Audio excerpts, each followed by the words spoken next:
Assalamualaikum warahmatullahi wabarakatuh. Nama saya Ananto Danu Prasetyo, NPM 19070511034. Di sini saya akan mempresentasikan tentang soal latihan UTS Sistem Operasi, yang mana pada video ini akan saya gunakan sebagai UTS Sistem Operasi. Baik, langsung saja kita masuk ke soal. Ya, di sini kita sudah masuk ke Excel, di mana soal dan jawaban sudah tertera di sini. Di sini saya ber-NPM genap.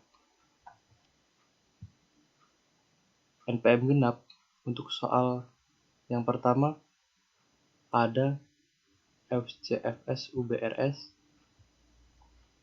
dan round robin. Dan kita akan menghitung TWM dan kita akan mengetahui pada detik keberapa proses D dieksekusi. Dan di sini sudah tertera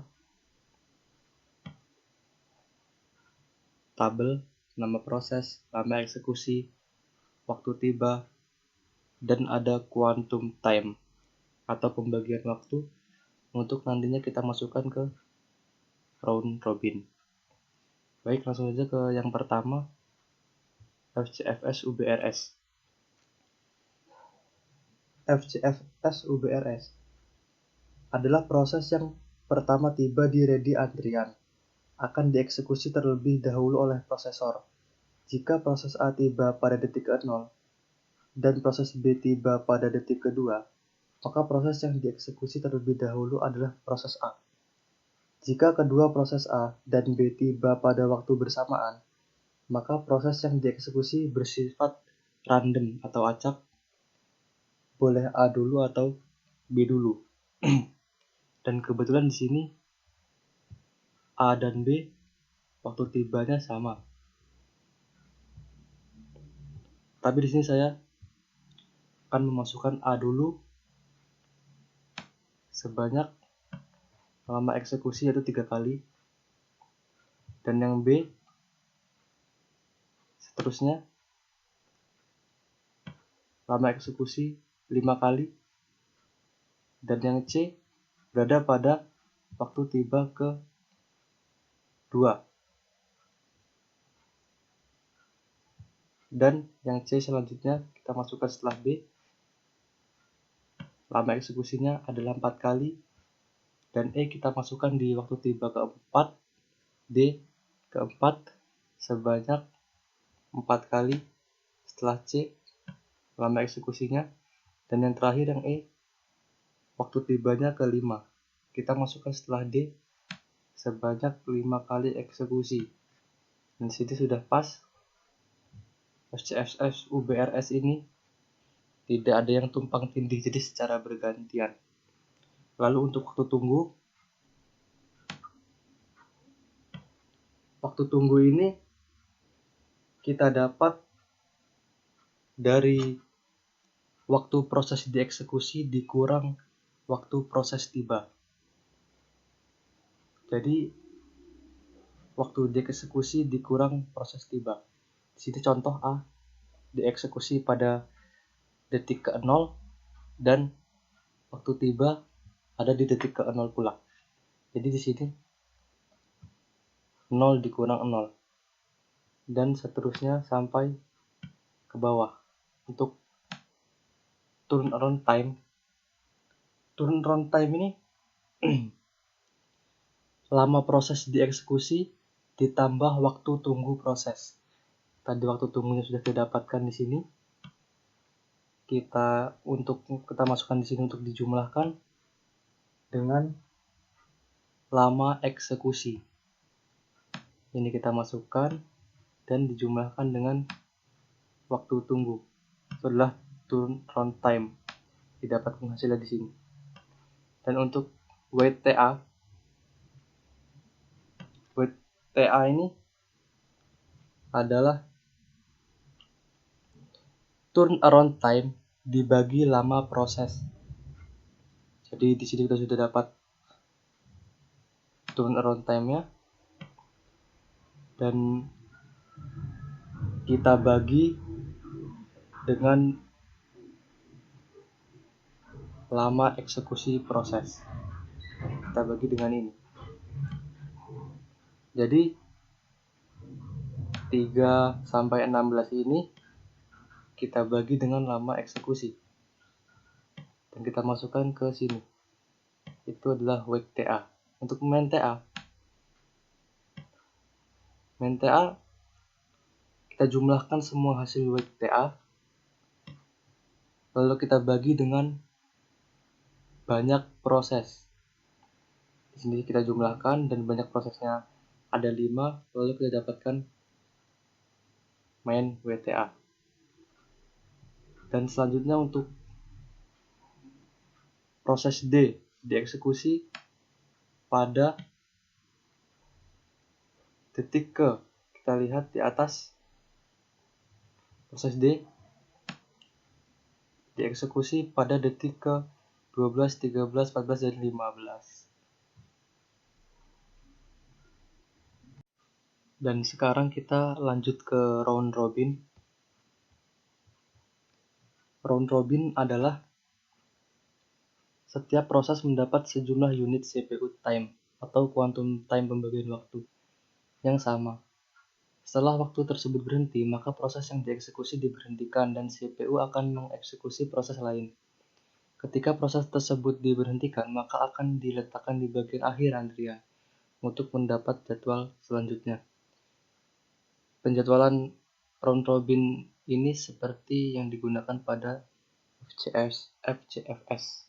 Langsung saja kita ke round robin. Di sini sama seperti FCFS. Di sini kita mempunyai quantum time atau pembagian waktu yaitu 3, berlaku untuk di round robin. Artinya kita dapat membagi waktu eksekusi sebanyak 3 kali per proses, dari A, B, C, D, dan E. Kita bagi 3 semua. Dan setelah itu kita lanjutkan dari proses awal, kita masukkan sisanya. Jika A ada sisa, tulis sisa. Kebetulan di sini tidak ada sisa A, maka lanjut ke yang B, sisa 2, yang C sisa 1, yang D sisa 1, dan yang E sisa 2. Sudah pas. Untuk penempatannya, letak waktu tiba sama, cuman beda di lama eksekusi. Kita dibatasi oleh quantum time itu 3. Untuk waktu tunggu masih sama seperti yang di atas. Turnaround time sama seperti yang di atas, wake TA sama seperti yang di atas, dan main TA sama seperti yang di atas. Di sini ada penambahan waktu tunggu, jadi double waktu tunggu. Kalau tadi FCFS hanya 1, di sini bisa double. Tinggal kita lihat saja. B dimulai dari proses ke-3 di sini dan dikurang oleh waktu tiba yang B0. Dan ada lagi B di sini dimulai dari 15 dan kita kurang di proses setelah B, yaitu proses awal C, dikurang dengan 6, bukan dikurang dengan waktu tiba yang utama tadi, tetapi untuk yang kedua kita kurang dengan proses setelah proses B berakhir. Yang pertama itu proses pertama C. Dapat di sini 15 dikurang 6, itu bedanya. Dan untuk proses D dieksekusi, kita lihat D dieksekusi di sini ada 9, 10, 11, dan 18. Ya, selanjutnya adalah soal nomor 2, partisi dinamis. Di sini sudah ada tabel proses, arrival time, batch time, dan memori. Arrival time ini adalah sama saja seperti waktu memulai proses. Batch time ini banyak proses yang dimulai. Kalau A di sini ada 5, dan di sini kita hitung 0, 1, 2, 3, 4. Jika dijumlahkan ada 5. Dan di sini 4 byte. Contoh yang A, kita masukkan di arrival time ke 0. Kita mulai dari angka ketiga, sebanyak 5 ke bawah, 3, 4, sebanyak 4 ke bawah ya, karena dia 4 byte. Sebanyak 4 ke bawah dari 3 sampai ke 6, itu adalah A. Dan seterusnya sampai batch time-nya 5. Dan partisi dinamis ini adalah pemadatan data pada memori jika kapasitas yang akan dieksekusi lebih dari atau sama dengan kapasitas yang ada dalam memori ini. Kalau di sini ada sampai angka 24, dimulai dari 0, berarti ada 25 byte dan sistem operasi ada 3 byte. Lalu kita lanjutkan ke yang C. Yang C arrival time 2 dan batch time ada 4. Kita hitung 1, 2, 3, 4. Nah, kenapa C tidak sejajar dengan yang 3 ini? Nanti akan kita jelaskan. Ini adalah pemadatan. Dan kita lanjut yang ke A sudah, C sudah, dan B. B dimulai dari 2 juga.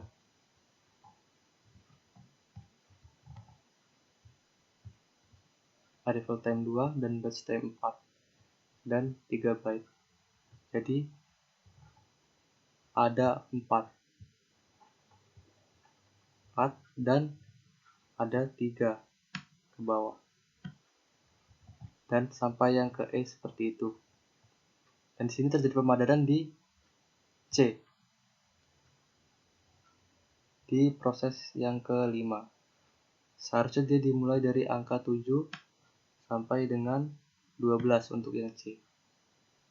Karena yang A cukup sampai di sini saja, otomatis dari nomor 3 sampai nomor 6 kosong. Kita partisi dinamis diperbolehkan untuk terjadinya pemadatan. Lalu C ini otomatis kita naik ke atas dari 3, lalu kita hitung ke bawah sebanyak byte yang ada pada C. Dan di sini ada 3, 4, 5, 6, 7, dan 8. Di sini ada 6 byte. Sama dengan yang sebelumnya. Dan terus pemadatan, otomatis yang B juga akan ikut naik. Dan yang E seperti itu. Dan selanjutnya, karena yang B cukup sampai di sini, dan yang C masih sampai di sini, dan di sini kosong. Di sini kosong, kenapa? Kenapa E tidak bisa naik? Karena E adalah proses terakhir, di mana proses terakhir harus urut dan harus berjajar dari awal sampai dengan akhir. Jadi tidak dipermasalahkan jika ini tadi kosong. Kenapa C boleh garis sejajar? Karena di partisi dinamis kita melakukan pemadatan. Kalau sudah sampai pada proses eksekusi akhir, harus kita sejajarkan, tidak boleh tidak sejajar. Dari awal sejajar dan di akhir pun sejajar. Jadi pemadatannya dimulai dari C dan B tadi. Baik, langsung saja ke soal yang terakhir, yaitu soal yang ketiga, NPM genap. Kita akan membahas tentang LRU atau List Recently Used. Ini adalah penggabungan antara optimal dan vivo, karena ada dua atau lebih string yang tidak muncul pada jumlah n, jumlah frame. String selanjutnya akan dipilih string yang paling lama menempati frame yang diganti. Dan di sini kita sudah mempunyai string. Jika dihitung ada 25 string, lalu kita masukkan di atas tabel atau garis frame sebanyak 25 tadi. Lalu kita mulai dari awal. Di sini ada string 5. Berarti CPU membutuhkan string 5 ini untuk dimasukkan ke dalam frame. Lalu kita masukkan di sini. Dan yang kedua adalah 0. CPU membutuhkan string 0. Lalu kita masukkan di sini. Dan selanjutnya 1. CPU membutuhkan string 1. Lalu kita masukkan di sini 1. Jika sudah, kita masuk ke string yang keempat, yaitu string 2. Untuk melihat string 2 ini akan ditempatkan di mana untuk LRU ini, kita lihat ke string yang sebelumnya ini dan terdapat di sini 5, 0, dan 1. 5, 0, dan 1 ini, jika kita lihat di string yang di atas, manakah yang paling jauh, yaitu string 5. Berarti yang dapat menggantikan 5 adalah 2. Jadi 2 dapat menggantikan 5. Jadi 0 tetap, 1 tetap, dan 5 ini digantikan dengan string 2. Dan kita langsung ke string 0. String 0 di sini kita kosongkan. Karena apa? Karena di sini sudah ada dalam frame 0 tersebut. Lalu kita lanjut ke string 3. String 3 sama seperti string yang sebelumnya. Cara mencarinya kita lihat pada tabel sebelumnya. 2, 0, dan 1. Kita lihat sebelum 3. 2, 0, dan 1. Mana yang paling jauh antara 2, 0, dan 1. 2, 0, dan 1 terbukti di sini adalah 1 yang paling jauh. Maka yang dapat menggantikan 1 adalah 3. 3 dapat menggantikan 1. 1 di sini, dan di sini berubah menjadi angka 3. 0 dan 2 tetap. Ini 2 dan 0 tetap. Dan begitu pula string yang ke-7 dan seterusnya sampai selesai. Caranya seperti itu. Sampai selesai. Caranya seperti itu. Jika terjadi lagi dibutuhkan string 0 kemudian sudah ada dalam frame, maka kita kosongkan. Ya, jadi itu saja video yang dapat saya presentasikan tentang latihan UTS sistem operasi. Kurang lebihnya saya mohon maaf. Saya akhiri. Wassalamualaikum warahmatullahi wabarakatuh. With